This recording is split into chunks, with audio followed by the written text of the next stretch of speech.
అందరికీ తెలిసిందే తల్లిదండ్రులు లేని వారి బిడ్డల జీవితాలు ఎట్లా ఉంటాయి. అలాగే కాలేజీలో ఉన్న పిల్లలే వ్యభిచారం చేస్తూ ఉండేవాళ్ళు. కాలేజీలో ఉన్న గర్ల్సే, అంటే మా క్లాస్లో ఉన్న గర్ల్సే ఈ యొక్క ఆ సెల్ ఫోన్లో అశ్లీల చిత్రాలు, బూతు బొమ్మలు చూస్తూనే ఉండేవాడిని. హస్తప్రయోగంలో, దొంగతనంలో, అనేకమైన పాపాల్లో నేను కొనసాగుతూనే ఉండేవాడిని. ఇంకా అడిగేవాళ్ళు ఎవడు లేరు. ఫ్రీ ఫైర్ ఆడేవాడిని, పబ్జీ ఆడేవాడిని, బెట్టింగ్స్ వేసేవాడిని, డ్రీమ్ 11 ఆడేవాడిని. అట్లా విచ్చలవిడిగా నా జీవితాన్ని 2 సార్లు నేనే వద్దన్నా. ఆ తర్వాత నేనే వెళ్ళి వారితో వ్యభిచారం చేశాను. నేనే వెళ్ళి అట్లా పాపంలో పడిపోయా. ఇంకా బాధ ఎక్కువైపోయేది. ఎట్లా అయిపోయానంటే ఇట్లా కాళ్ళు అడుగులు వేస్తూ ఉంటే ఎముకలే తగులుతూ ఉండేవి. జ్వరం అయితే 24/7 నా ఒంటి మీద ఉండేది. మోషన్స్, ఇంకా అట్లా ఒళ్ళు నొప్పులు, ఇంకా ఆ సిమ్టమ్స్ అన్నీ కూడా నాలో పనిచేస్తూనే ఉండేవి. మీరు నమ్ముతారో నమ్మరో ప్రియులారా, నేను కన్నీరు విడిచి నా చాప తడిచిపోయింది. ప్రార్థన చేసి మోకాళ్ళు వేసి చాప కూడా చినిగిపోయింది. ప్రైజ్ లార్డ్ అండి. నేను మీ తమ్ముడు జోషిని. చిన్నతనంలోనే తల్లి, తండ్రి, అన్నయ్య చనిపోవడం జరిగింది. అతి చిన్న వయసులోనే, అంటే 20 సంవత్సరాల్లోనే భయంకరమైన వ్యభిచారానికి లోబడడం, భయంకరమైన వ్యభిచార పనులు చేయడం. ఇంకా అది ఎంతవరకు వెళ్ళిందంటే చివరికి HIV అంటే ఎయిడ్స్ వ్యాధికి గురయ్యాడు. బాడీ మొత్తం ఎండిపోవడం, రోజుకి బరువు తగ్గిపోవడం, 24 గంటలు జ్వరంతో ఉండడం, చివరికి తను నడుస్తూ ఉండగా ఆంగా ఎదరికేస్తే ఆ యొక్క బొయ్కులు కింద నేలకి తగలడం, అటువంటి పరిస్థితి ఆ అబ్బాయి అనుభవించడం జరిగింది. అనేక మంది దూషించారు, అనేక మంది అనేక రకాలుగా అంటూ ఉన్నారు. ఇప్పుడు దేవుడు అతన్ని ఎలా స్వస్థపరిచారు, ఇంతకీ దేవుణ్ణి ఆ బ్రదర్ ఎలా తెలుసుకున్నారు, ఇప్పుడు దేవుడు ఏ విధంగా వాడుకుంటున్నాడంటే ఆ బ్రదర్ ప్రార్థన చేయగా నడవలేని వారు నడుస్తున్నారు, ఆ బ్రదర్ ప్రార్థన చేయగా మాటరాని వారు మాట్లాడుచున్నారు. ఆనాడు యెహోషువ ప్రార్థించగా సూర్యచంద్రులను ఏ రీతిగా ఆపారు, ఈనాడు ఈ బ్రదర్ ప్రార్థన చేయగా వర్షాలు కావాలంటే అదే రీతిగా వర్షాలు పడడం, ఆ గ్రామస్తులు అందరూ ఆశ్చర్యపోవడం, ఈ బ్రదర్ ద్వారా ఇంకా అనేకమైన కార్యాలు దేవుడు చేసి ఉన్నారు. అయితే ప్రస్తుతానికి ఈ బ్రదర్ వయసు చిన్న వయసు 24 సంవత్సరాలు. ఈ బ్రదర్ తన జీవిత చరిత్ర గురించి మొదటి నుంచి చివరి వరకు తప్పుకోకుండా ఈ సాక్ష్యం చూడండి.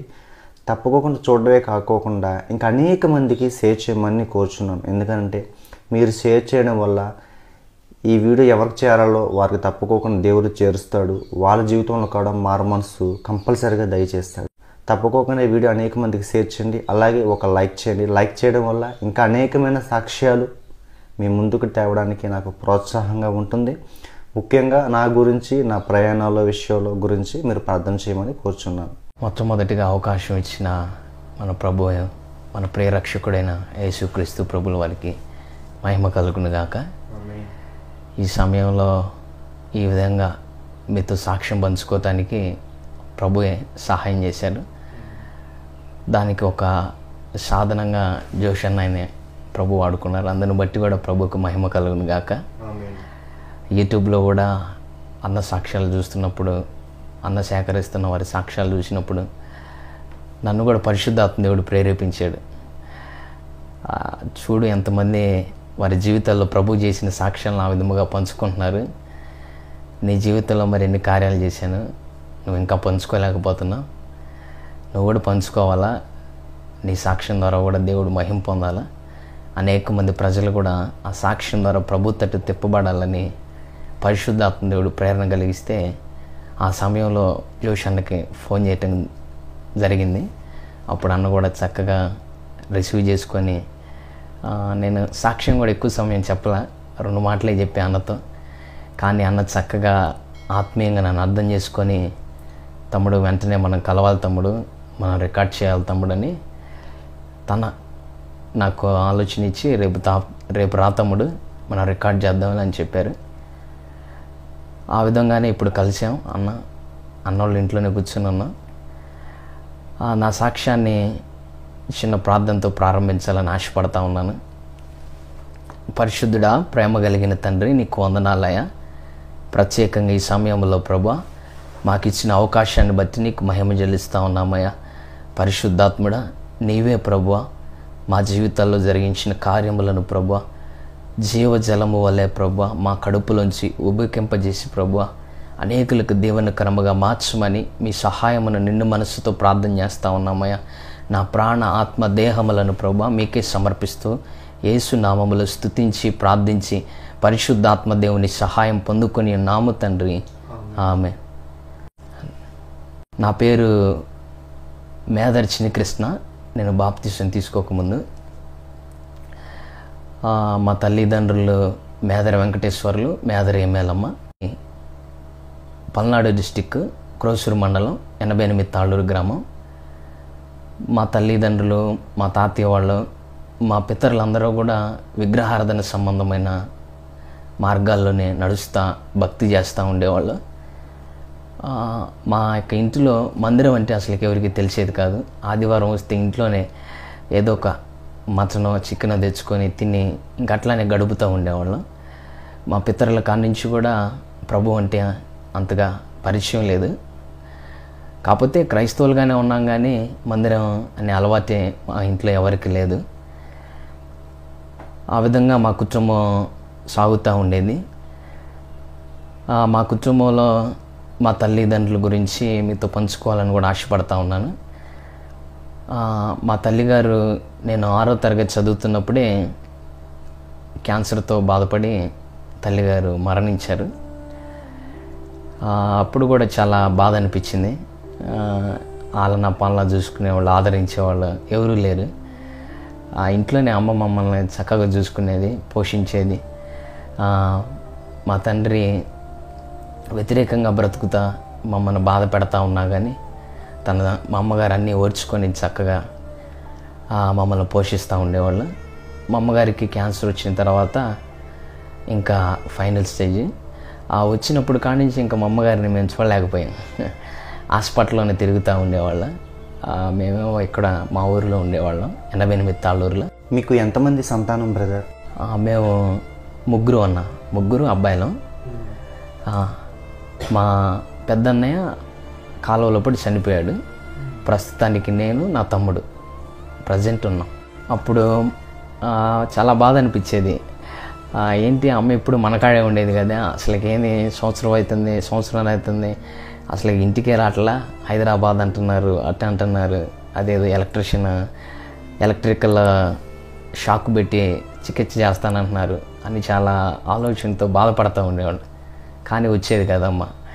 కానీ పాపం మా అమ్మగారు చనిపోయేటప్పుడు కూడా నన్ను, మా తమ్ముడిని తలుచుకునేవాళ్ళు. అంటే ఇప్పుడు ఎట్లా ఉన్నారు పిల్లలని. పాపం చిన్నప్పటి నుంచి కూడా మమ్మల్ని మా అమ్మగారు చాలా చక్కగా చూసేవాళ్ళు. ఇంట్లో పరిస్థితులు ఒకరు వ్యతిరేకంగా ఉన్నా మా అమ్మగారు చక్కగా మమ్మల్ని చూసుకునేవాళ్ళు. కానీ ఇంకా అనారోగ్య సమస్యతో అమ్మగారు మరణించారు. ఆ సమయంలో కూడా అంటే ఒక తల్లిలా ప్రభువే ఆదరించారు. అది ఇప్పుడు నాకు తెలుస్తూ ఉంది. అట్లా సమయం కొనసాగుతూ ఉంటే నేను 10వ తరగతికి వచ్చాను. ఆ సమయంలో డాడీ కూడా మరణించడం జరిగింది. డాడీ త్రాగి లివర్లు పాడైపోయి అనారోగ్య సమస్యతో డాడీ కూడా చనిపోవడం జరిగింది. ఇంకా అక్కడితో తల్లిదండ్రులు ఇద్దరు మా జీవితాల్లోంచి వెళ్ళిపోవడం జరిగింది. మీ అందరికీ తెలిసిందే తల్లిదండ్రులు లేని వారి బిడ్డల జీవితాలు ఎట్లా ఉంటాయో. ఇంకా ఈ మాటలో చెప్పాల్సిన అవసరం లేదు, మీరు అర్థం చేసుకోగలుగుతారు. ఈ సమయంలో మా కుటుంబంలో ప్రస్తుతానికి మమ్మల్ని చూసుకునేది, మమ్మల్ని పోషించేది మా తాతయ్య, మా నాయనమ్మ, అలాగే మా అత్తమ్మ, మా మామయ్య. వాళ్ళు మమ్మల్ని ప్రస్తుతానికి దేవుని కృపను బట్టి పోషిస్తూ ఉన్నారు. దేవుడే వాళ్ళకి ఆ ప్రేమను పెట్టాడు. వాళ్ళ అందును బట్టి ప్రభువుని నేను స్తుతిస్తూ ఉన్నాను. నేను 10వ తరగతి దాకా మా గ్రామంలోనే చదువుకున్నాను. 10వ తరగతి దాకా చదువుకున్న తర్వాత ఇంక నేను డిప్లొమా ఎంట్రన్స్ ఎగ్జామ్ రాశాను. దేవుని కృపను బట్టి మంచి ర్యాంక్ వచ్చింది. ఆ తర్వాత నేను పాలిటెక్నిక్ చదవటానికి రాజమండ్రి వెళ్ళాను. ఆ సమయంలో కూడా 3 సంవత్సరాలు అక్కడ చక్కగా చదువుకున్నాను. అక్కడ కూడా కొంతమంది అన్నోళ్ళు ఉండేవాళ్ళు. వాక్యం చదువుకున్నామని అడుగుతా, ప్రార్థన చేసుకున్నామని అడుగుతా, ఇట్లా ఉండేది. అక్కడ కూడా దేవుని గురించి తెలుసుకున్నాను.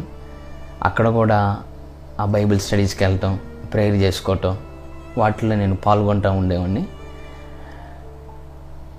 నేను డిప్లొమా స్టార్టింగ్ ఇయర్లో వెళ్ళినప్పుడు నేను మారు మనసు పొందాను.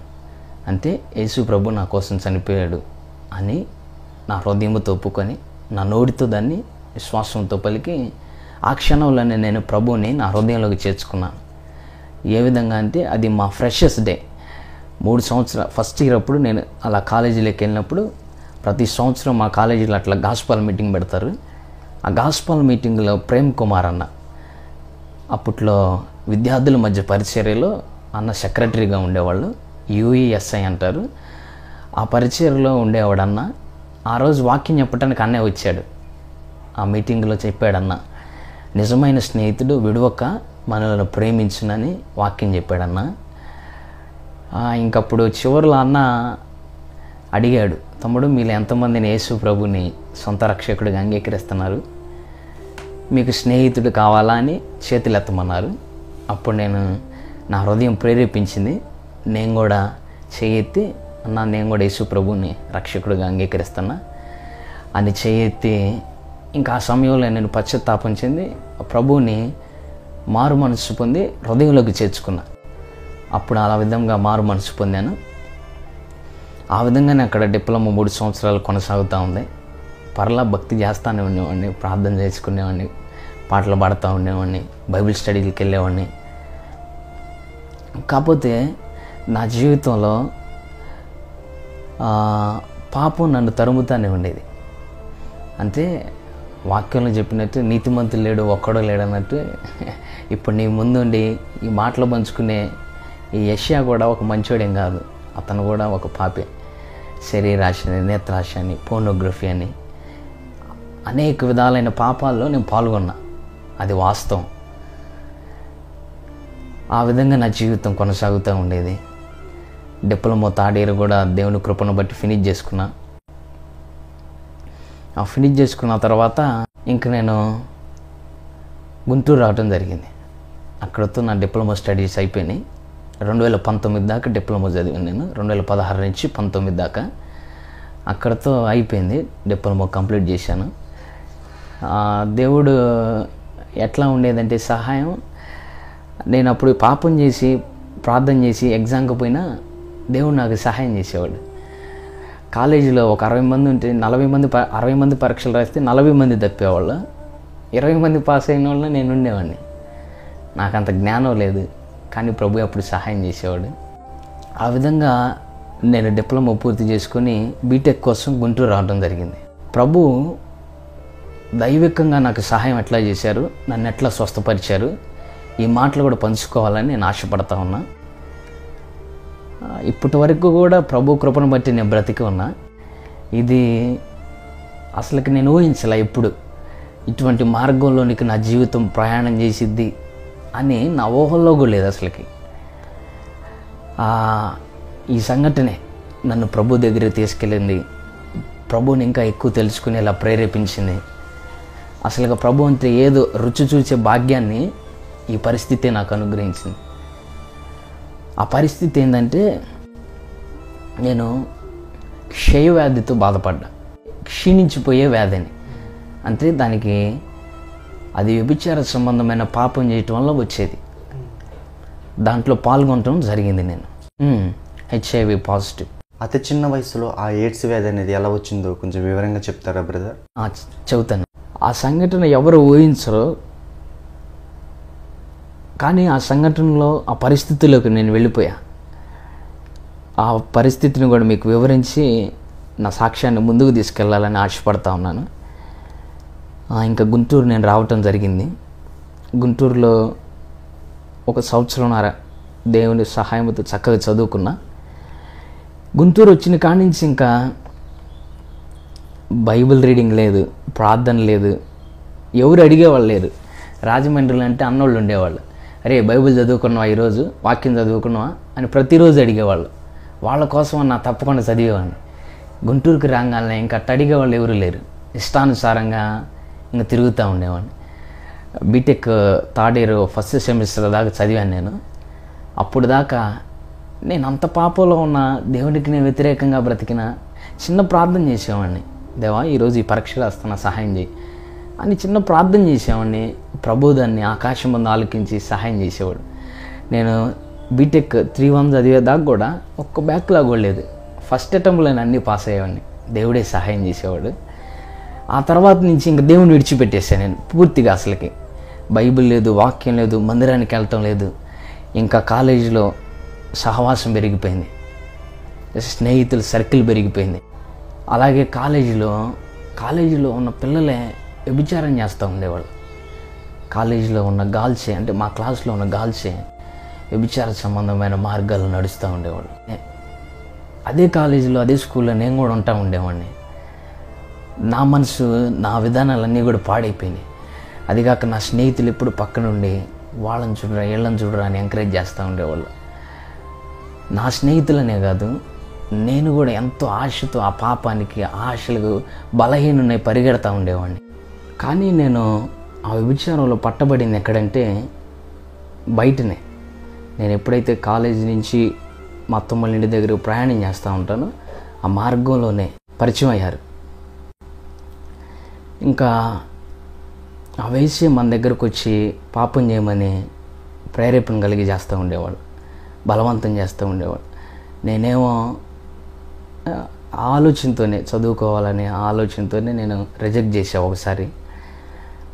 అప్పటికి నేను ఈ యొక్క సెల్ ఫోన్లో అశ్లీల చిత్రాలు, బూతు బొమ్మలు చూస్తూనే ఉండేవాడిని. హస్తప్రయోగంలో, దొంగతనంలో, అనేకమైన పాపాల్లో నేను కొనసాగుతూనే ఉండేవాడిని.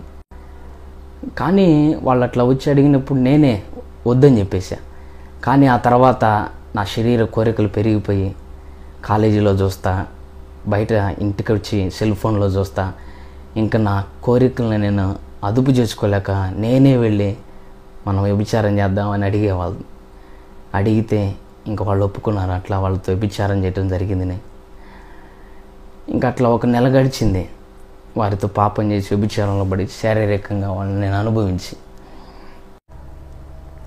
అట్లా కొనసాగుతూ ఉండేది.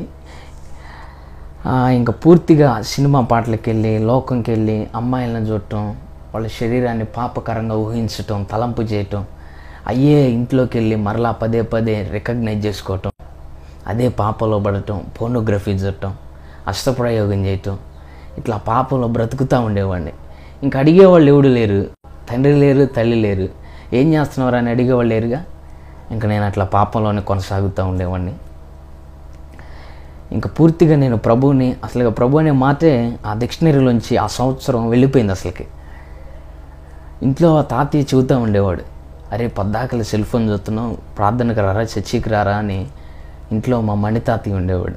పాపం ప్రతిసారి నాతో చెబుతూ ఉండేవాడు. అయినా నేను లెక్క చేసేవాడిని కదా. ఫ్రీ ఫైర్ ఆడేవాడిని, పబ్జీ ఆడేవాడిని, బెట్టింగ్స్ వేసేవాడిని, డ్రీమ్ 11 ఆడేవాడిని. అట్లా విచ్చలవిడిగా నా జీవితాన్ని BTech third year first semester అయిపోయిన తర్వాత నేను గడిపాను. అట్లా జీవితం కొనసాగుతూ ఉంది. ఒకానొక రోజు నాకు తెలియని వ్యక్తి నాకు పరిచయం అయ్యాడు. వాళ్ళే దగ్గరకు వచ్చి మనం వ్యభిచారం చేద్దామా అని అడిగారు. అడిగితే నా మనసులో ఏంది ఒకే ఆలోచన, అది చిన్నప్పటి నుంచి నాటుకొని పోయింది. ఏంటంటే ఇంట్లో తల్లిదండ్రులు లేరు, తమ్ముడు ఉన్నాడు, నేను కష్టపడి చదువుకోవాలా, మంచి ఉద్యోగం చేయాలా, తాతయ్య నాయనమ్మను పోషించాలా. ఆ ఆలోచనే బలంగా నేను హృదయంలో పెట్టుకున్నా. తను వచ్చి ఆ విధంగా నన్ను అడిగేసరికి నాకు భయం పుట్టి నాకు ఆలోచన దేవుడు గుర్తు చేస్తుండ. ఇంక వెంటనే లేదండి నేను అట్లా చేసేవాడిని కాదు, ఇప్పుడు దాకా నేను ఎప్పుడు చేయలే, ఇంక చేయనండి అని చెప్పేసే వాళ్ళకి. ఆ ప్రయత్నంలో నేను తప్పించుకున్నా. కానీ వాళ్ళు మరలా రెండోసారి కూడా అట్లానే మరలా దగ్గరకు రావటం, వాళ్ళు వ్యభిచార సంబంధంగా మనం కలుద్దామా, వ్యభిచరిద్దామని వాళ్ళు ప్రేరేపిస్తూ ఉండేవాళ్ళు. ఇంకా నాకు ప్రతి అలవాటు ఉంది కదా, పోర్నోగ్రఫీ చూడటం, హస్తప్రయోగం చేయటం, ఇది ఉండేసరికి ఇంకా ఆమె చెప్పిన ఆలోచన నాకు బాగా నా హృదయంలోకి వస్తున్నాయి. ఒరే వాళ్ళ ఏమి లేకుండా మనం వ్యభిచరిద్దాం రా అన్నారు, ఎటుకూడి మనం ఇట్లా పోర్నోగ్రఫీ చూసి ఎందుకు మనం బాధపడటం, మనకు అవకాశం దొరికిందిగా, వెళ్ళి పాపం చేద్దామని నేను చాలా ఆసక్తిగా 2 సార్లు నేనే వద్దన్నా. ఆ తర్వాత నేనే వెళ్ళి వారితో వ్యభిచారం చేశా. నేనే వెళ్ళి అట్లా పాపంలో పడిపోయా. నా స్వయం కృతాపరాధనని చెప్పాల. వచ్చిన వ్యక్తి మీదో లేకపోతే వచ్చిన వ్యభిచారం చేయమని ఆశించిన ఆ వేశ్యల మీదో నేను తప్పు పెట్టట్లేదులే, కానీ నా స్వయం కృతాపరాధనే. నేను కావాలని నా శరీరాన్ని పాడు చేసుకొని ఆ వ్యభిచార సంబంధమైన కార్యాల్లో జీవించా. ఇంకా చివరికి చూస్తే ఏం జరుగుతూ ఉంది, అట్లా వ్యభిచారం చేయటం జరిగిపోయింది, పాపంలో పడిపోయాను. అయిపోయిన తర్వాత అట్లా ఒక నెల గడిచిపోయింది. ఆ తర్వాత ఒక విషయం నాకు తెలిసింది. అది వేరే స్నేహితుడి ద్వారా తెలిసింది నాకు. ఆ స్నేహితుడు ఏమన్నాడంటే, అరే మొన్న నువ్వు అట్లా వ్యభిచారం చేసావు కదా, ఆమెకు మొన్నేరా టెస్టులు చేపిస్తే హెచ్ఐవి పాజిటివ్ అని తేలింది అని చెప్పారు. ఇంకా ఆ మాట నేను విన్నాను. ఇప్పుడు ఏం జరిగింది, ఇంకా చెప్పారు వాళ్ళు నాకు ఒక మాట చెప్పారు, ఇట్లా టెస్టులు చేపిస్తే హెచ్ఐవి పాజిటివ్ అని తేలింది అని చెప్పగానే ఇంకా ఒక్క క్షణం నా శరీరం, నా ప్రాణం, నా ఆత్మ వేరైపోయినట్టు అనిపించింది. ఒక్క క్షణం నా శరీరంలోంచి నా ప్రాణం బయటికి వెళ్ళినట్టు అనిపించింది. ఒరే, అనవసరంగా ఆ పాపంలో పడ్డ, వ్యభిచారం చేశా, అల్పకాల సుఖం కోసం నేను వెళ్ళి అని ఇంకా ఆలోచనలు నా మదిలో తిరుగుతూ ఉన్నాయి. అది నా ప్రాణాన్ని, ఆత్మని, దేహాన్ని మెలాస్తూ ఉన్నాయి. ఇంకా నన్ను ఎవరో తరుముతున్నట్టు నాకు అనిపిస్తూ ఉంది. నీ పరిస్థితి అయిపోయింది, ఇంకా నువ్వెందుకు పనికిరావు, చనిపోయే అవకాశాలు దగ్గరకు వచ్చేసినాయి. ఇంకా అనేకమైన ఆలోచనలు, హెచ్ఐవి పాజిటివ్ అంటే ఇంకా తగ్గేది కాదు, నువ్వు చదువుకున్నావు కదా చిన్నప్పుడు సైన్స్లో, హెచ్ఐవికి మందే లేదని చదివిగా అనే ఆలోచనలు పదే నాకు వెంబడే వస్తూ ఉండేవి. అదిగాక శరీరం క్షీణిస్తుందనే బాధ కూడా నన్ను తరుముతూ ఉంది. అరే ఏం చేయాలరా, ఇంకేం అర్థం కావట్లా. నాకు ఒకటే అర్థమవుతుంది, నా జీవితం అయిపోయింది అనే ఆలోచన మటుకు దృఢంగా నా హృదయంలో నాటుకొని పోయింది. అట్లా నాటుకొని పోయిన తర్వాత ఇంకేం చేయాలో అర్థం కావట్లా, మైండ్ పని చేయట్లా, చదువుకోవాలా, ఎటు వెళ్ళాలా, ఇంట్లో తాతయ్య నాయనమ్మ వాళ్ళందరూ ఉన్నారు, వాళ్ళకేం చెప్పాలా, ఏం అర్థం కావట్లా. అరే ఇంకట్లా జీవితం కొనసాగుతూ ఉంది. ఇంకెట్టో కట్ట 3-2 పరీక్షలు కూడా 3-1 పరీక్షలు కూడా కంప్లీట్ చేశా రాయటం. ఇంకా ఒకటే అర్థమైంది నాకు, అంటే నాకు అర్థం కావటం కాదులే కానీ దేవుడే నాకు ఆలోచన ఇచ్చాడు. నువ్వు రాజమండ్రిలో, నాకు ఈ స్వరం వినపడింది, రాజమండ్రిలో ఉన్నప్పుడు బైబిల్ చదువుకున్నావు, ప్రార్థన చేసుకున్నావు, అప్పుడు నీకు ఎటువంటి బలహీనత లేదు. ఇప్పుడు అది చేయకపోవటం వల్లే కదా నువ్వు ఎట్లా అయ్యావు. పర్లా దేవుడు మళ్ళా నీకు సహాయం చేస్తాడు, మరలా ప్రార్థన చేయి, మరలా వాక్యం చదువు అని ఆ స్వరం నాతో మాట్లాడటం నేను గమనించా. సరే నిజమే కదా, మనం ప్రార్థన చేసుకున్నప్పుడు, దేవుని దగ్గరికి వెళ్ళినప్పుడు ఏ బలహీనత మనకు రాలా. దేవుణ్ణి విడిచిపెట్టి తప్పిపోయిన కుమారుడు వల్లే పాపానికి, వ్యభిచారానికి, ఆశలకి, అందానికి, కోరికలకి, పాపకరమైన ఇచ్చలకి వెళ్ళిపోయా కదా నేను ఇట్లా చేసుకున్నా. లేదు, నేను తప్పు చేశా, నేను పాపిని, నేను వ్యభిచారం కావాలని నా స్వయంకృత అపరాధం వెళ్ళి పడిపోయా. నిజంగానే వస్తున్న ఆలోచన కరెక్టే, నేను పాపిని, నేను ఒప్పుకుంటున్నా దేవా, మళ్ళా నీ తట్టు తిరుగుతా, మరలా నేను ప్రార్థన చేస్తా అని నేను ఆలోచన చేసి నిశ్చయించుకున్నా. ఇంకా నిశ్చయించుకొని ఇంకా నేను ఒకటే నిశ్చయించుకున్నా, ఇంకా ప్రభువా బ్రతికిస్తే నువ్వు బ్రతికియ్యా, నాకు సహాయం చేయి అని ప్రభు పాదాల దగ్గర పడ్డా. ఇంకా కాలేజీ పూర్తిగా మానేసి ఇంకా ప్రభు పాదాల దగ్గరే కూర్చున్నా. ఇంక అట్లా కొనసాగుతూ ఉంటే ఇంట్లో వాళ్ళ నుంచి ఒత్తిడి, అరే ఏందిరా బాగా చదువుకునేవాడు కాలేజీకి వెళ్ళట్లా, మానేసి, ఏంది నీ పరిస్థితి అని అనేక మంది ఫోన్లు చేస్తూ అడుగుతూ ఉండేవాళ్ళు. ఇంట్లో వాళ్ళు కూడా అట్లా అడుగుతూ ఉండేవాళ్ళు. అది బయటికి చెప్పే బలహీనత కాదు, అది బయట మనం వివరించే పద్ధతి కాదు. నేనేం చెప్పలేకపోతూ ఉండేవాడిని, లోపలే నేను బాధపడతా, వేదన చెందుతా. ఎవడికి చెప్పినా వాళ్ళు నన్ను ఇంకా తృణీకరిస్తారు, నన్ను దూరం పెడతారే తప్పితే అని లోపలే కుంగిపోతూ ఉండేవాడిని.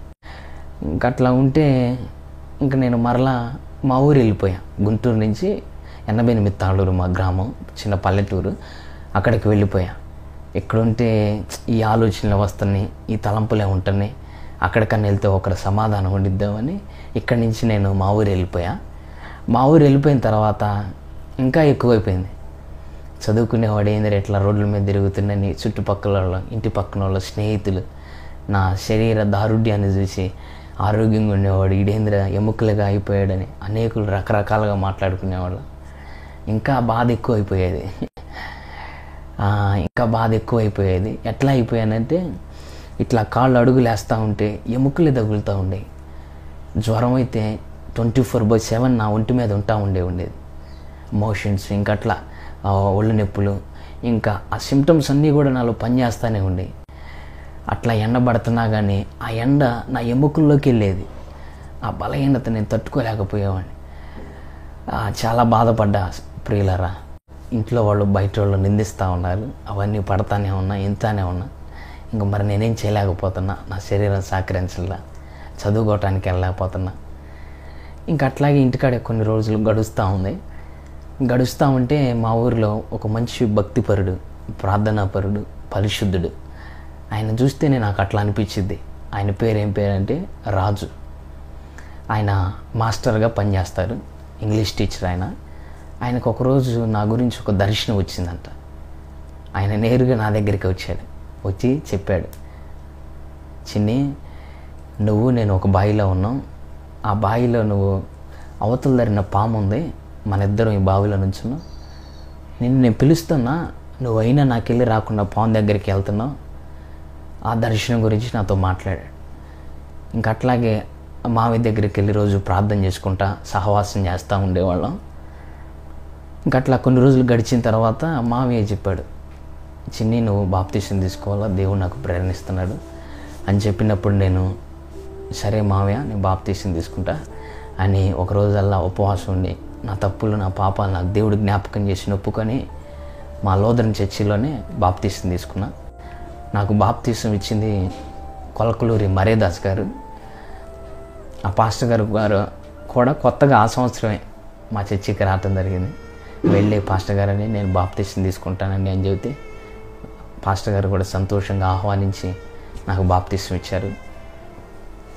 ఆ బాప్తీసం తీసుకున్న కాడి నుంచి ఇంకా పరిశుద్ధాత్మ దేవుడు ప్రేరేపించడం ఎక్కువైపోయింది. ప్రార్థన చేయి, వాక్యం చదువు, పాటలు పాడని అట్లా ప్రేరణ కలిగిస్తూ ఉండేవాడు. ఇంకా అప్పటి నుంచి ఇంట్లో కూర్చొని బైబిల్ తీసి ఒక వచనం చదవగానే ఇంకా ముందు చదవలేకపోయామండి. ఇంకా ఆ శరీర బలహీనతను బట్టి ఇంకా అసలు ముందు కదిలేదు కాదు. ప్రార్థన చేద్దామంటే అసలు ప్రార్థన అంటే 2-3 మాటలు చేసేవాడిని అంతే. చెప్పా కదా, ఒక 50 సెకండ్స్ 1 మినిట్ చేసేవాడిని. దేవా నాకు సహాయం చేయి. ఇంకా ఆ ప్రార్థన తప్పితే మనకి అంతగా ప్రార్థన నడిచేది కాదు. ఇంకా అట్లాగే కొనసాగుతూ ఉంది. ఇంకా ఒక 5 నిమిషాలు 10 నిమిషాలు ప్రార్థన చేసుకోవటం. ఇంకొక రోజు ఏం జరిగిందంటే, అది లాక్డౌన్ ఫస్ట్ లాక్డౌన్.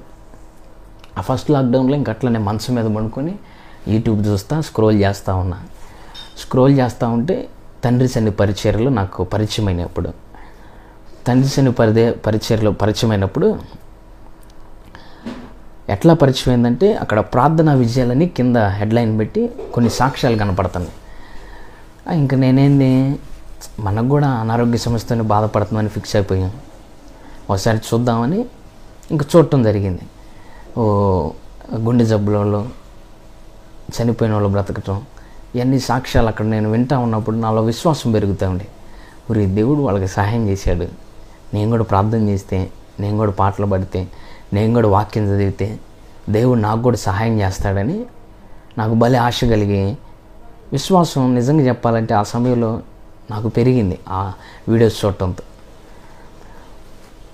నేను ఆ బలహీనతతో బాధపడుతున్నానని నేను ఏ విధంగా కన్క్లూడ్ చేయగలిగానంటే, అట్టాగే ఇంటి దగ్గర బాధపడతా ఉంటే ఇంట్లో వాళ్ళు చూసి, అరే మనం టెస్ట్లకు వెళ్దాం పారా అని మళ్ళీ నన్ను మా ఊరు వెళ్తే పక్కనే ఒక చిన్న సిటీ సత్తనపల్లి, అక్కడికి తీసుకెళ్ళి. అంటే ఎవరు తీసుకెళ్ళేవారండి ఆ టెస్టులకి?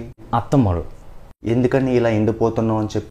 అవును, ఏందిరా నీరసంగా ఉంటాను, కాలేజీకి బాటల, ఆహారం కూడా తింటలా, ఏంది ఇట్ట అయిపోయావని పాపం వాళ్ళ నా మీద బాధ్యతతో నన్ను అట్లా హాస్పిటల్కి తీసుకెళ్ళి, అది చంద్రశేఖర్ హాస్పిటల్ అంటారు సత్తనపల్లిలో. అక్కడికి వెళ్తే టెస్టులు చేశారు, మామూలుగా బ్లడ్ టెస్టులు, షుగర్ టెస్ట్, అదే యూరిన్ టెస్టులు అన్నీ చేశారు. మందులు తీసుకోవటానికని మందుల షాప్కి వెళ్తే అక్కడ ఒక పెద్ద మందులు ఇచ్చి ముసలాయన ఉన్నాడు. ఆ రిపోర్ట్స్ అన్నీ చూశాడు. చూసి, అరే కుర్రోడు, నీకు ఇప్పుడు ఒళ్ళు నొప్పులేంది, నీకు జ్వరం ఏంది, నీకేం తెలియదని ఒక మాట అన్నాడు. అనగానే నాకు ఇంకెమ్మట్లోనే అది ఇంటికి బాగానే ఆ మాట నన్ను పదే పదే ప్రేరేపిస్తూ ఉంది. ఊరి ఆయనేమో బాగుంది అంటాడు, ఈయనేమి ఇట్టన్నాడు. మళ్ళీ నాకు అనుమానం వచ్చి ఏం చేసా, మళ్ళీ రిపోర్ట్స్ నేను చెక్ చేశా. రిపోర్ట్స్ నేను చెక్ చేస్తే అక్కడ లింఫోసైట్స్ అని కొన్ని సెల్స్ పేరు రాసి దాని పక్కన 12 సెల్స్ ఉన్నాయి. అది ఆయన ఏం చేశాడు, రౌండ్ చేశాడు డాక్టర్ గారు. ఏందిరా ఇది ఆయన రౌండ్ చేశాడని నాకు అనుమానం వచ్చి గూగుల్లో క్రోమ్లోకి వెళ్ళి నేను అసలుకి ఈ లింఫోసైట్ సెల్స్ అంటే ఏందని చూస్తే ఇంకా అక్కడ కనపడింది ఏంది, లింఫోసైట్ సెల్సే HIV పాజిటివ్ కావడానికి కారణమయ్యే కణాలని అక్కడ డిస్క్రిప్షన్లో నేను చదివిన తర్వాత ఇంకా పూర్తిగా నేను ఇంకా అయిపోయింది. ఇంకా ఆ క్షణంతో ఇంకా అసలు పూర్తిగా నేను ఫిక్స్ అయిపోయా. నా శరీరంలో ఆ బలహీనత ఉంది. అది నా ఓహో లేకపోతే నేను అన్నం తినకు క్షీణించిపోవటం కాదు, నిజంగా అది నా శరీరంలో ఉందని ఆ వీడియోతో నేను తెలుసుకున్నా. ఆ సెల్ ఫోన్లో అట్లా క్లారిటీగా చూసి నేను టైప్ చేసి చూసినప్పుడు ఇంకా పక్కాగా నేను విశ్వసించా. ఇంకా నా పని అయిపోయింది. ఎప్పుడో అనుకున్నా నా పని అయిపోయిందని. నేను అక్కడ వ్యభిచారం చేయడంతో ఏదో నేను కోల్పోయాననే బాధ నాలో ఉంది.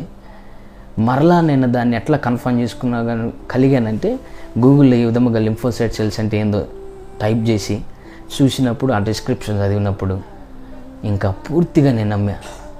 నా జీవితంలో ఆ అనారోగ్య సమస్య ప్రవేశించింది. ఇంకా అట్లా నేను HIV పాజిటివ్ నాలోకి ప్రవహించడాన్ని నేను అంటే క్లారిటీ రూఢీపరుచుకున్నా. ఇంకా అట్లా జీవితం కొనసాగుతూ ఉంది. ఇంకా ఇంటికాడ ఉంటే కూడా స్నేహితులు ఉంటారు, వాళ్ళందరూ క్రికెట్ ఆడుతూ ఉంటారు. వాళ్ళందరూ ఆడుతూ ఉంటే నేను ఒక్కడనే ఉండి కూర్చొని ఏం చేయలేక బాధపడుతూ ఉండేవాడిని. క్రికెట్ బాగా ఆడేవాడిని, బౌలింగ్ చేసేవాడిని, ఫీల్డింగ్ చేసేవాడిని, బ్యాటింగ్ చేసేవాడిని. ఏంది అసలుకి నేను నడవలేకపోతున్నా, ఉరకలేకపోతున్నా, ఏదో ఒక దట్టిలాగా తిరుగుతూ ఉండేవాడిని. ఇంక ఇంట్లో వాళ్ళ ఫ్రెండ్స్ అయ్యి అనుకుంటున్నారని ఇంక అక్కడ కూడా ఉండబుద్ది కదా. ఇంకా జీవితం విసిగిపోయా, సంపూర్ణంగా విసిగిపోయా. ఇంకా నాకు ఎటు సహాయం వచ్చేటట్లేదు. ఇంకొకటే ఆలోచన చేసుకున్నా, ఇంకా గుంటూరు వచ్చి ఆత్మహత్య చేసుకొని చనిపోదాం అనుకున్నా. ఇంకా అక్కడి నుంచి నేను గుంటూరు వచ్చేసాను. నేను మరలా గుంటూరు వచ్చాను. గుంటూరు వచ్చిన తర్వాత కానీ ఒకటైతే చేస్తూ ఉండేవాడిని, ప్రార్థన చేస్తూ ఉండేవాడిని, వాక్యం చదువుతూ ఉండేవాడిని, పాటలు పాడుకుంటూ ఉండేవాడిని. ఎన్నో రోజులు ఏడుస్తూ ఉండేవాడిని, ఎన్నో రోజులు కన్నీరు గార్చాను. మీరు నమ్ముతారో నమ్మరో ప్రియులారా, నేను కన్నీరు విడిచి నా చాప తడిచిపోయింది. ప్రార్థన చేసి మోకాళ్ళు వేసి చాప కూడా చినిగిపోయింది. అది వాస్తవం ప్రియులారా. కాకపోతే దేవుడు నాకు ఇచ్చిన ఆలోచన ఏంటంటే, నువ్వు మరలా నా వైపు తిరుగు. ఇంకా అట్లా నేను కొన్ని రోజులు ప్రార్థన చేస్తూ కొన్ని రోజులు కాదు, అసలు ప్రతిరోజు ప్రార్థన చేస్తూ ఉండేవాడిని, పాటలు పాడుకుంటే, వాక్యం చదివి. నాకు ఈ లోకం తప్పితే ఇంకేం తెలిసేది కాదు. ఇంకా ఆ సమయంలో ఏం జరిగిందంటే, అది ఉదయం 5 అవుతుంది. ఒకరోజు అట్లా నేను వాక్యం ధ్యానిస్తా, దేవుని స్తుతిస్తూ ఉన్నా. అప్పటికి నేను ఆదికాండం మొదలుపెట్టి నిర్గమాకాండం దాకా కూడా వచ్చేసాను. నేను మా ఊరిలో ఆదికాండం మొదలుపెట్టా, గుంటూరు వచ్చేసరికి నిర్గమాకాండం దగ్గర కూడా వచ్చేసా. అక్కడ ఏమనుందంటే, యెహోవా రాఫా, నిన్ను స్వస్థపరచు యెహోవా నేనే అని నిర్గమాకాండంలో ప్రభు చెబుతారు. ఆ వాక్యం నేను ధ్యానిస్తూ ఉన్నా. ఆ వాక్యం ఆల్రెడీ నేను చదివా. ఉదయం లేచి నేను స్తుతిస్తూ ఉన్నా. ఒక స్వరం మళ్ళీ నాకు వినపడతా ఉంది, నువ్వు స్వస్థపడ్డావా అని చెబుతూ ఉంది. ఆ స్వరం నాకు బాగా వినపడతా ఉంది ఆడిబుల్గా. అది నేను ఊహించుకున్నదో లేకపోతే ఎవరో పిలిచిందో కాదు, నాకు స్పష్టంగా ఆ స్వరం వినపడుతుంది. ఏందిరా ఇదేంది, నువ్వు స్వస్థపడ్డావంటుంది అని నన్ను నేను చెక్ చేసుకున్నా. అంటే చెక్ చేసుకుంటాం అంటే ఎట్లా, అప్పుడు దాకా నీరసంగా ఉండేవాడిని, నడిచేవాడిని కాదు, అంత శరీరం అంత బలహీనంగా ఉండే. ఆ స్వరం ఎప్పుడైతే వినపడిందో లెగిచి గంతులేసి నన్ను నేను పరీక్ష చేసుకున్నా. మెట్లకు 4-5 సార్లు ఎక్కి దిగుతూ ఉండేవాడిని. అరే అప్పుడు అంత నీరసంగా నడిచేవాడిని, ఇప్పుడేంది ఎంత ఫాస్ట్గా నడుస్తున్న, కాళ్ళు నొప్పులు కూడా ఏం రావట్లేదు అని ఆ రోజు సంతోషించా. ఇంకా ఆ తర్వాత అరే ఈ స్వరం మీద స్వస్థపడ్డామంటుంది కానీ, కాబట్టి ఇప్పుడు మనం వెళ్ళి టెస్టులు చేయించుకుందాం, మళ్ళీ కన్ఫర్మ్ చేసుకుందాం అని మళ్ళీ హాస్పిటల్కి వెళ్ళాను. ఎక్కడంటే గుంటూరులో కొత్తపేటలో 2 హాస్పిటల్కి వెళ్ళా. అంటే నేను అనుమానం కదా, ఆ రోగం ఎట్ట తగ్గిద్దని అనుమానం నాది. ఫస్ట్ నర్సింగ్ హోమ్ అని ఒక హాస్పిటల్కి వెళ్ళా. అక్కడికి వెళ్ళి నా బ్లడ్ శాంపుల్ ఇచ్చి పరీక్షల రిజల్ట్స్ వచ్చేదాకా వెయిట్ చేశా. మరలా నాతో స్వరం మాట్లాడుతుంది, నువ్వు ఇక్కడికి వచ్చావు కానీ ఆ రిపోర్ట్స్లో ఏముండదు, నువ్వు స్వస్థపడ్డా అని మాట్లాడుతుంది. నాకేమో నమ్మబుద్ధి కావట్లా. మరి మనకున్న బలహీనత ఏమో అది కదా, ఎప్పుడు వినలేదు కూడా నేను. నాకు నమ్మబుద్ధి కావట్లా. సరేలే రిపోర్ట్స్ వచ్చేదాకా ఉందామని ఉన్నా. రిపోర్ట్స్ వచ్చినాయి. రిపోర్ట్స్ చూస్తే అన్నీ నెగిటివ్లోనే ఉన్నాయి. ఇదేందిరా అసలు మనకి ఇట్లా జరగకూడదే, మనకి ఇచ్చి ఉంది కదా అని ఆ రిపోర్ట్స్ చూడంగానే మరలా ఒక్క నిమిషం సంతోషం అనిపించింది. మరి దేవుడు చెప్పిన అంటే ఆ స్వరం వినపడింది నిజమేనేమో అనిపించింది. మళ్ళీ ఒక హాస్పిటల్ దాటి ముందుకు వస్తూ ఉంటే మళ్ళీ అనుమానం నాలోకి వచ్చింది. అనుమానం వచ్చి ఏమైంది, ఇక్కడే అమృత హాస్పిటల్ ఉంది, దాంట్లో కూడా చెక్ చేపిద్దాం రెండోసారి, ఇంకా సంపూర్ణంగా మన క్లారిటీ వచ్చింది. కానీ ఇంకా మళ్ళీ నేను వెళ్ళా, అమృత హాస్పిటల్కి వెళ్ళా. అక్కడికి వెళ్ళి నా బ్లడ్ శాంపుల్ ఇచ్చి చెప్పా. అక్కడ ఒక యవ్వన అక్క ఉంది. అరే తమ్ముడు ఏంది నువ్వు హెచ్ఐవి టెస్ట్ చేపిస్తున్నావు అన్న. అక్క ఇట్లా నేను పాపంలో పడిపోయినక్క, ఇట్లా వ్యభిచారం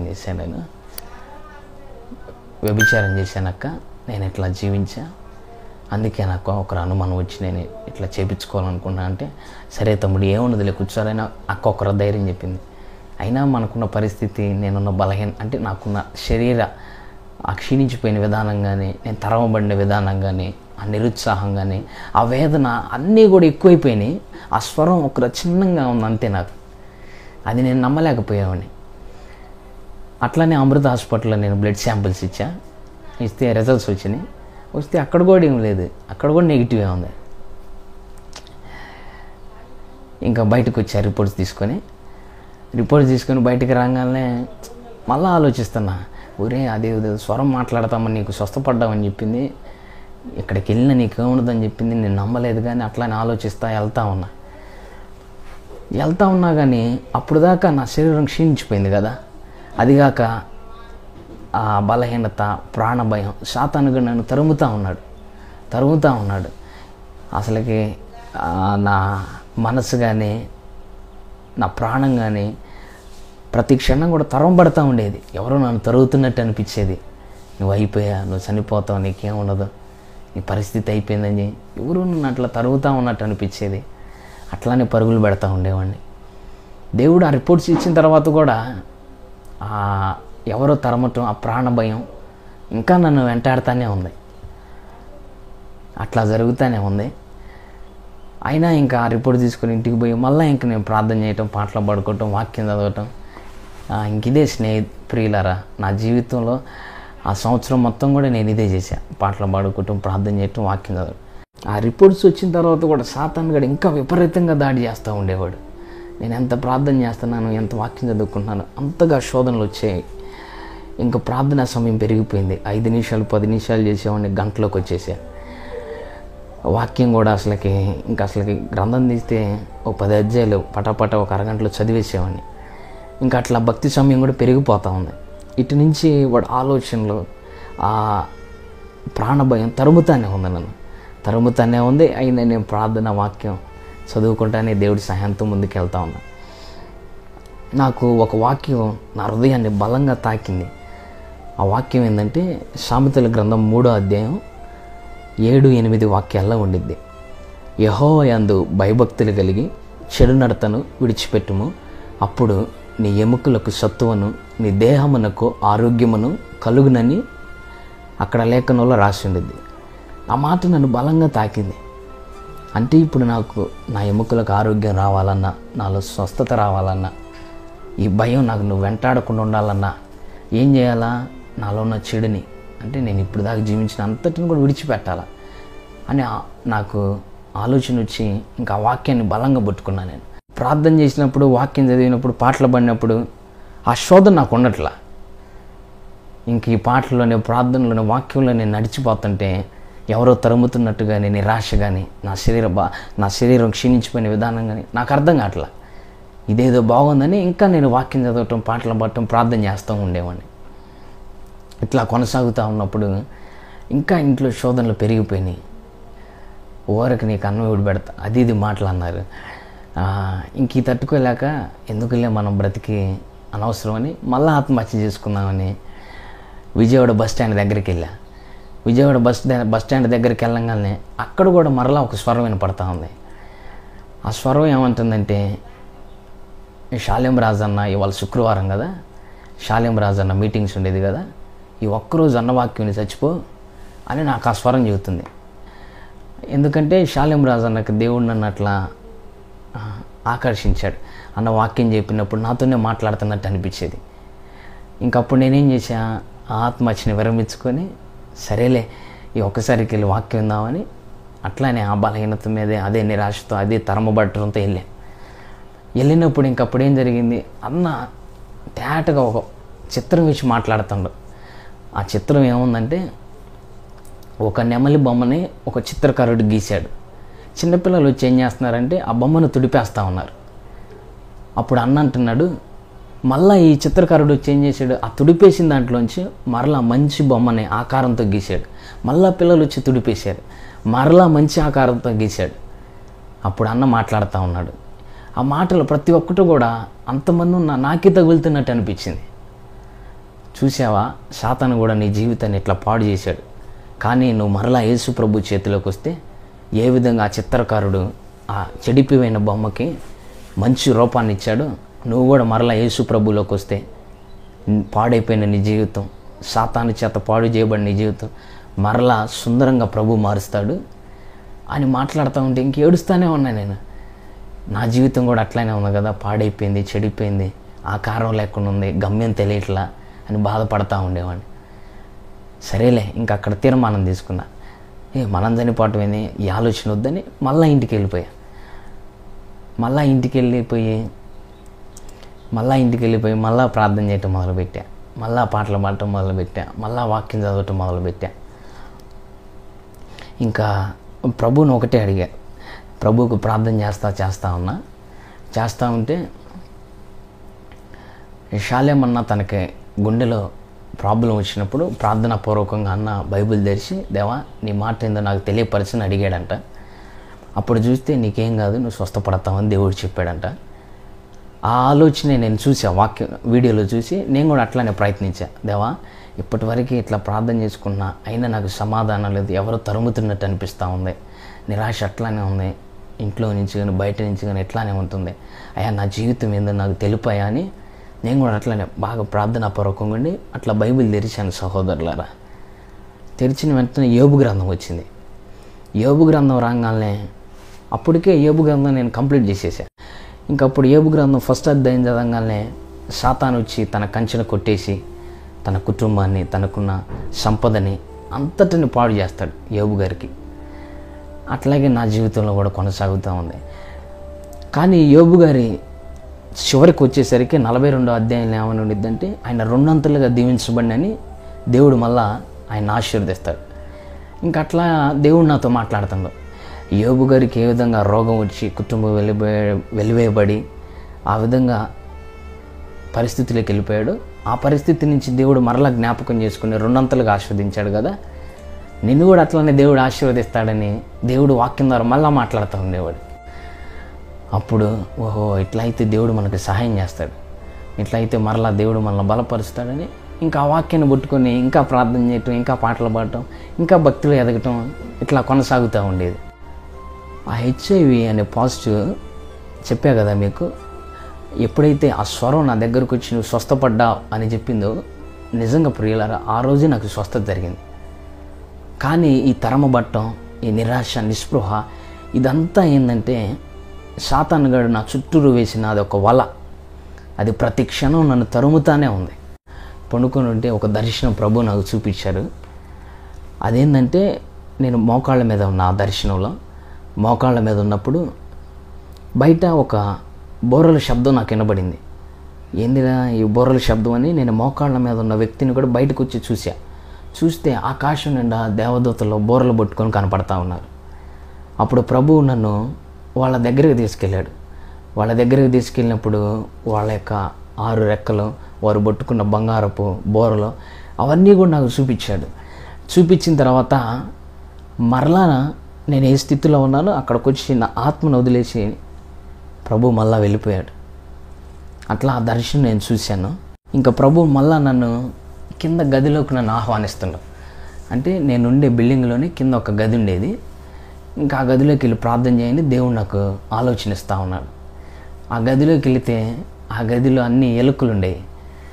ఒకరోజు ఫస్ట్ రోజు వెళ్ళినప్పుడు అక్కడే పండుకుంటే ఎలుకలన్నీ నా మీద పరిగెట్టాయి. ఇప్పుడు ఏ గదిలోకి వచ్చానరా అని బాధపడతా ఉండేవాడిని. ఇంక మన పరిస్థితి అది, మనకి ఎటువంటి సోర్స్ లేదు. ఇంకా అక్కడే ప్రార్థన చేసుకుంటూ ఉండేవాడిని. ఆ సమయంలో అక్కడ కూడా ఏం జరిగింది, దేవుడు మళ్ళా ఒక దర్శనంలో కనపడ్డాడు. మళ్ళా ఒక దర్శనంలో పెద్ద వెలుగు అగ్ని వల్లే నాకు కనపడతా ఉంది. ఆ అగ్ని వెలుగులో దేవుడు 2 చేతులు అట్లా పెట్టి నాకు కనపడతా ఉంది. ఆ దర్శనంలో ఆ వెలుగు కిందే నాకు ఇట్లా కాళ్ళు 2 పెట్టి నా తల కాళ్ళ మధ్యలో పెట్టి ప్రార్థన చేయటం నాకు బాగా అలవాటు. నేను ఎట్లయితే ప్రార్థన చేస్తానో అట్లానే ఆ దర్శనంలో నేను, ఆ అగ్ని, ఆ వెలుగులు, ఆ చేతులు నాకు కనపడతా ఉన్నాయి. ఇంకా ఆ సమయంలో ఏం జరిగింది, ఇంకొక రోజు దేవుడు ఒక దర్శనం ఒక కళలో చూపించాడు నాకు. చూపించినప్పుడు ఇంకా దేవుడు ఆ కళ ద్వారా నాతో మాట్లాడుతుండు. అది శుక్రవారం వచ్చింది. అప్పుడు ఉపవాసం ఉన్నాను నేను. ఈరోజు 3ంటికి నీకు ఏదో జరగబోతుందని ప్రభు నాతో ఆ కళ ద్వారా మాట్లాడారు. మాట్లాడితే నాకేం అర్థం కాల. ఇంక అట్లానే మోకాళ్ళ మీద ఉండి ప్రార్థన చేస్తా ఉన్నా.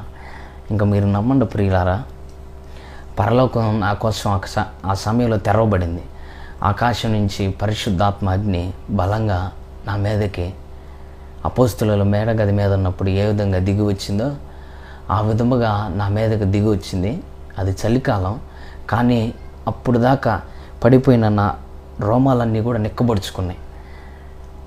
అప్పుడు దాకా నాలో ఉన్న నిరాశ కానీ, ఎవరో తరుముతున్నట్టు కానీ అవన్నీ కూడా ఆగిపోయినాయి. ఎప్పుడైతే ఆయన అగ్ని నా మీద పడిందో అది కాళ్ళ వరకు కూడా ప్రవహిస్తూ ఉంది, ఒక కరెంట్ షాక్ లాగా. ఇంకా ఆ సమయంలో ఏందిరా నాకేం జరుగుతుందిరా, నా శరీరం ఏందిరా అప్పటికప్పుడే వేడైపోతుందని నేను లోపల ఒకరు ఆలోచిస్తూ ఉండేవాడిని. అప్పుడు నాకు తెలియదు అది దేవుడు నన్ను దర్శించాడని, నన్ను అభిషేకించాడని, ఆయన పరిశుద్ధాత్మని నాకు సహాయం చేశాడని. ఆ తర్వాత అపోస్తుల కార్యం దాకా వచ్చిన తర్వాత నాకు తెలిసింది, వారు మేడగది మీద ఉండి ఎడతెగక ప్రార్థన చేస్తా స్తుతిస్తూ ఉన్నప్పుడు అగ్ని నాలుకలు విభాగింపబడి వారి మీదకి పరిశుద్ధాత్మ వచ్చిందని చదివినప్పుడు దేవుడు నాకు ఆ సంఘటన గుర్తు చేసేవాడు. నువ్వు కూడా అప్పుడు అది అట్లా ప్రార్థన చేస్తూ ఉన్నప్పుడు నీ మీద కూడా వచ్చిన అగ్ని అదే అని ప్రభు నాకు జ్ఞాపకం చేస్తూ ఉండేవాళ్ళ. ఆ విధంగా పరిశుద్ధాత్మ దేవుడు ఎప్పుడైతే బలంగా నా మీదకి వచ్చాడో ఆ సమయం నుంచి అసలుకి నా జీవితం, నా ప్రార్థనా జీవితం, నేను కోల్పోయిన సమస్తం కూడా తిరిగి వచ్చినాయి. నాకు సమాధానం అవ్వచ్చు, ఆనందం అవ్వచ్చు, ఏదో చెప్పలేని ఆనందం, చెప్పలేని సంతోషం నా హృదయంలోంచి పెళ్ళి ఒబ్బుకుతూ ఉండేది. అప్పుడు దాకా నా మొహం నల్లగా ఉండేది, అంటే చీకటిగా ఉండేది. ఎప్పుడైతే పరిశుద్ధాత్మ దేవుడు బలంగా నా మీదకి వచ్చాడో నా మొహం నేను చూస్తే వెలిగిపోతూ ఉండేవాడిని నేను. ఆ సమయంలో పరిశుద్ధాత్మ దేవుడు బలంగా నన్ను తాకాడు.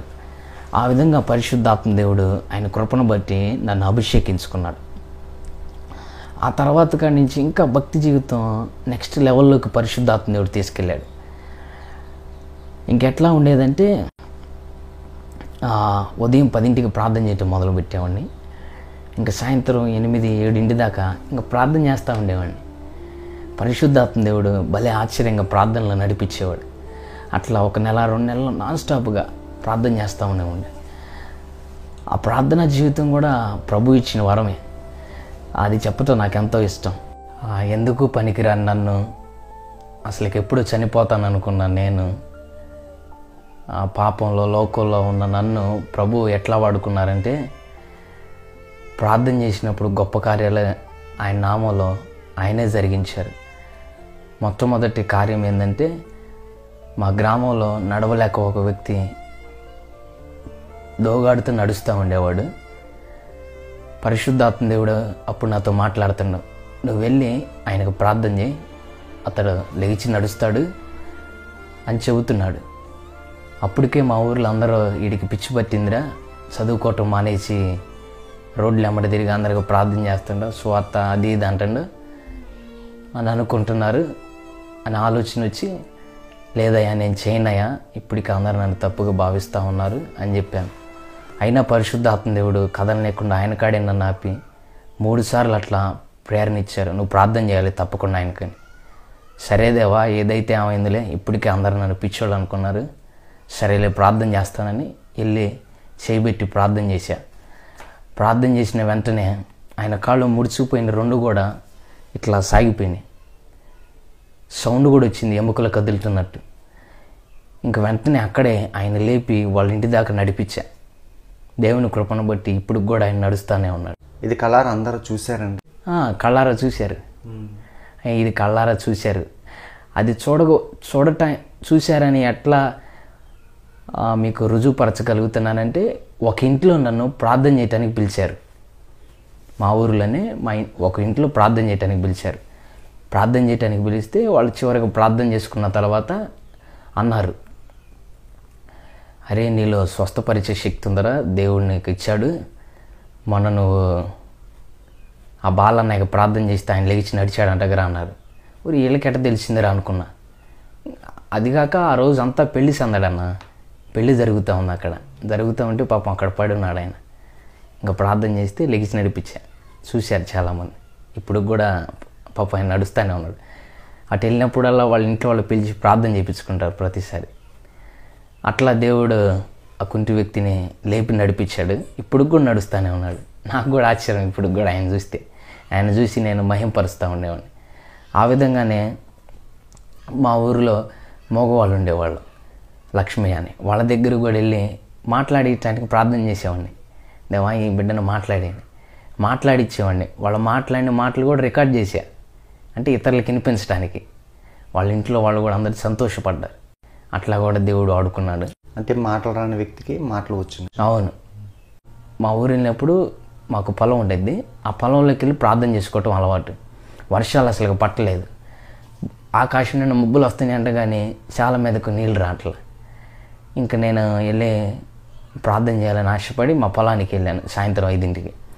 ఇంకా నైట్ 8 దాకా ఇంకా అక్కడే మోకరించి ప్రార్థన చేస్తూ ఉన్నా. చేస్తూ ఉంటే ఇంకా నాకు మరలా ఒక స్వరం వినపడతా ఉంది, నేను సర్వశక్తి కలిగిన దేవుణ్ణి, వర్షం పడిద్ది వెళ్ళిపో అని స్వరం వినపడింది. ఇంకా నైట్ 8 దాకా అక్కడ ప్రార్థన చేసి ఇంకా ఆ చీకట్లోనే లైట్ వేసుకొని ఇంటికి వెళ్ళిపోయా. ఇంటికి వెళ్ళిపోయిన తర్వాత ఒక కుటుంబం నన్ను ప్రార్థన చేయడానికి ఆహ్వానిస్తే వాళ్ళ ఇంటికి వెళ్ళి ప్రార్థన చేసాం. ప్రార్థన చేసిన తర్వాత ఇంకా నైట్ ఏం పోతాంలేని వాళ్ళ ఇంట్లోనే పండుకున్నాను. బయట మంచాలు వేసుకొని ఉన్నాం మేము. అప్పటికే బాగా పిడుగులు, నల్లగా మేఘాలు పట్టున్నాయి. ఇంకా సడన్గా మెలకు వచ్చింది మాకు. మెలకు రాగానే మామయ్య వర్షం పడిద్ది, ఇంకలే మనం పైకి వెళ్దాం, ఇంట్లోకి వెళ్ళి పండుకుందామని అంటాను నేను. ఆ వ్యక్తి అంటాడు, అరే నెల నుంచి అట్ట మేఘాలు ఉరుగుతున్నాయి, మబ్బులు కాస్తున్నాయి, వర్షం ఒక్కటి కూడా పట్టలేదురా, పనుకో ఏం పడాలి అంటాడు. లేదు మామయ్య ఇదేదో నాకు వర్షం పడే శబ్దం లాగిన పడతా ఉంది, మనం వెళ్ళి లోపల పండుకుందాం పా అని చెప్పా. మేము అట్లా మంచాలు తీసి అట్లా బయటకు వచ్చాం, లోపలికి వచ్చాం. విస్తారంగా వర్షం పడింది. అసలు నీళ్ళు లేదు. పాపం ఇంట్లో వాళ్ళందరూ కూడా మిరప మొక్కలు, పత్తి మొక్కలు వేసి బాధపడతా ఉన్నారు ఊళ్ళో వాళ్ళు. నెల నుంచి అసలు వర్షాలే పట్టలేదురా అని. ఇంకా అదిగాక మేము కూడా పొలం వేసాం కదా, ఇంకా అట్లాగే మా పొలంలోకి వెళ్ళి ప్రార్థన చేశా. ఇంకా అప్పుడు అట్లా దేవుడు చేశాడు. ఇంకోటి కూడా ఉందన్న, చాలా ఉన్నాయి, ఒక్కటి చూతా. ఒక టీబీ వ్యక్తి అన్న, ట్యూబర్కులోసిస్ వ్యాధి, మా ఊరు ఆయన పేరు కోటయ్య. నేను ఎప్పుడైతే అనారోగ్యంగా ఉన్నానో అప్పుడు ఆయన టీబీ వ్యాధితో బాధపడుతున్నాను. ఆయన నేను చూసా కళ్ళారా, ఎముకలు మొత్తం కొరుక్కుపోయి ఓన్లీ దట్టమే కనపడతా ఉంది. ఇంకా నేను ఎటు కూడా ఇక్కడ గుంటూరు వచ్చా కదా, ఇంకొచ్చి దేవుడు పద్దాకలు ఆయన గుర్తు చేస్తున్నాను నాకు, తన గురించి ప్రార్థన చేయని.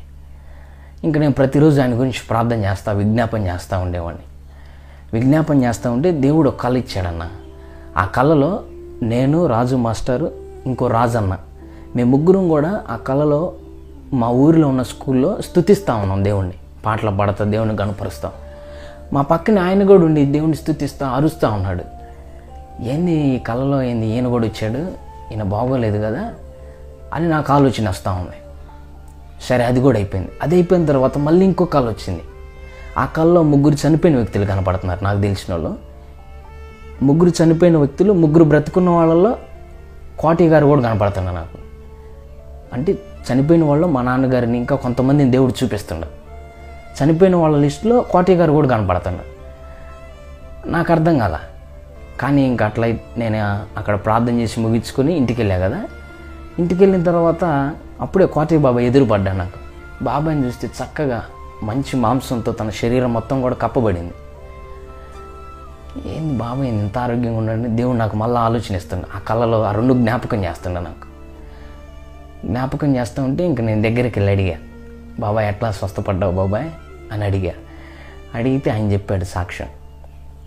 అయ్యా నేను పడుకొని ఉన్నానయ్య, ఒక వెలుగు వచ్చింది నా మీదకి, వెంటనే నాకు ఆరోగ్యం వచ్చేసింది అని చెప్పాడు. ఇంకప్పుడు దేవుడు అంటే ప్రార్థన ఆలకించి అట్లా దేవుడు కార్యం చేశాడని నేను దాని ద్వారా రూఢీపరుచుకున్నాను అన్న. నాకు ప్రార్థన చేయటం అనేది చిన్నప్పటి నుంచి కూడా ప్రభు అట్లా నేర్పించారు. నాకు తెలియని వయసులోనే నేను 3-4 తరగతి చదువుకునేటప్పుడే మా ఊరిలో అప్పుడు మట్టి రోడ్లు. నేను చర్చిలోకి వెళ్ళి అందరూ ఉపవాస ప్రార్థనలో ప్రార్థన చేస్తుంటే నేను కూడా ప్రార్థన చేశా. ఏమని చేసా, అదేమా మా ఊరిలో మట్టి రోడ్లు కాదు సిమెంట్ రోడ్లు పడాలా అని చిన్న ప్రార్థన చేశా. ఇప్పుడు కూడా నేను ఇంటికి వెళ్తే అప్పుడు ఆ ప్రార్థన చేసిన ప్రార్థనా జీవితాన్ని ఒక పెద్ద జ్ఞాపకం చేసుకొని నన్ను అంటూ ఉండేది, అరే నువ్వు అప్పుడు చిన్నప్పుడు మన ఊరిలో రోడ్లు పడాలని ప్రార్థన చేసి నీ ప్రార్థన ఏరా అదిగో చూడు రోడ్లు బండి అని ఇప్పుడు కూడా అంటూ ఉండేది. అంటే ఇది ఎందుకని చెబుతున్నానంటే పరిశుద్ధాత్మ దేవుడు అట్లా ప్రార్థన కోసం నాకు నేర్పించాడని మీకు ఉదాహరణగా చెబుతున్నా. ఆ ఊరిలో కూడా నన్ను అనేక మంది హెచ్ఐవి పాజిటివ్తో ఉన్నానని హేళన కూడా చేశారు. మా నాయనమ్మ కూడా ఒకసారి నాతో అంది, అరే ఊళ్ళో వాళ్ళందరూ ఇట్లా అనుకుంటున్నారా నీ గురించి అని. అటువంటి పరిస్థితుల్లో ఉన్న నన్ను ప్రభు ఇప్పుడు ఆ గ్రామంలోనే బలపరిచి ఆయన స్వార్థ కొరకు వాడుకుంటాను. అనేక మంది ఇప్పుడు నేను ఇంట్లోకి మా ఇంటికి వెళ్తే చాలు ఎవరో ఒకళ్ళు వచ్చి ప్రార్థన చేద్దుని రా అని పాపం వాళ్ళ ఇంటికి వెళ్ళి తీసుకెళ్ళి ప్రార్థన చేయించుకునే ఆ పరిస్థితులనికి దేవుడు మార్చేశాడు. చివరిగా నేను కొన్ని మాటలు రాసుకున్నాను.